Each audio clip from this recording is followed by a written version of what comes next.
ada pengertian MLWS-nya yang tadi sama skor peringatan dini atau early warning score yang digunakan bidan untuk mengidentifikasi dengan cepat terjadinya perburukan klinis pada pasien ibu hamil dengan menggunakan 10 parameter fisiologis, frekuensi pernapasan, saturasi oksigen, penggunaan oksigen, suhu, tekanan darah, nadi kesadaran, nyeri, pneumonia, dan proteinuria. Kemudian lanjut ke prosedurnya. Prosedurnya yang pertama itu ada persiapan alat. Persiapan alatnya ada tensimeter, termometer, oximeter, pot urin, jam tangan, selang oksigen, dan sarung tangan bersih. Kemudian persiapan pasien. Persiapan pasiennya, pasien atau keluarga diberitahu tentang prosedur dari rencana tindakan. Yang kedua yaitu melakukan persetujuan tindakan informed consent. Dan yang ketiga yaitu atur posisi pasien senyaman dan seaman mungkin.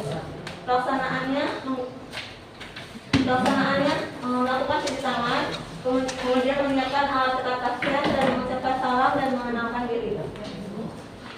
Kemudian bidan melakukan identifikasi pasien ibu hamil, kemudian melakukan pengukuran kadar vital dan parameter lain dari MLWS pada pasien ibu hamil, dan melakukan pemantauan rutin pada semua ibu hamil minimal 1 kali dalam 1 shift dinas bidan, yaitu setiap 8 jam atau sesuai dengan advice dokter.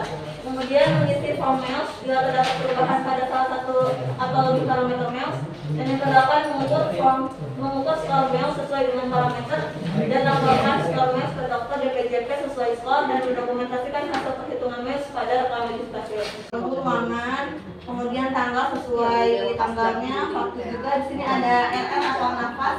Jadi di sini kalau nafasnya 12 sampai 20 itu normal, diisi skornya 0. Kemudian kurang dari 12 atau lebih dari 12 diisi 3. Itu berarti udah termasuk ciri-ciri gawat sebenarnya teh. Terus di sini ada 21 sampai 25, skornya 2. Di sini bisa dilihat di sini itu sebenarnya yang dilihatnya sulit ya, tapi ini untuk memudahkan kita sebenarnya. Jadi takutnya kita nggak hafal gitu. Ini nomornya berapa sih gitu. Ini untuk dapat nilai 3, 0 atau 2 itu gimana sih gitu. Ini lebih memudahkan kita sebenarnya. Terus di sini kemarin yang dibahas sama Bu Nong itu ada kesadaran.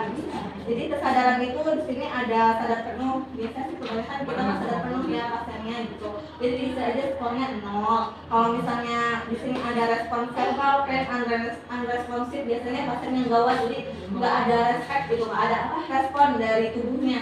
Jadi ketika dipanggil ibunya tidur ataupun shock gitu ya. Jadi itu langsung aja nilainya 3 gitu di sini.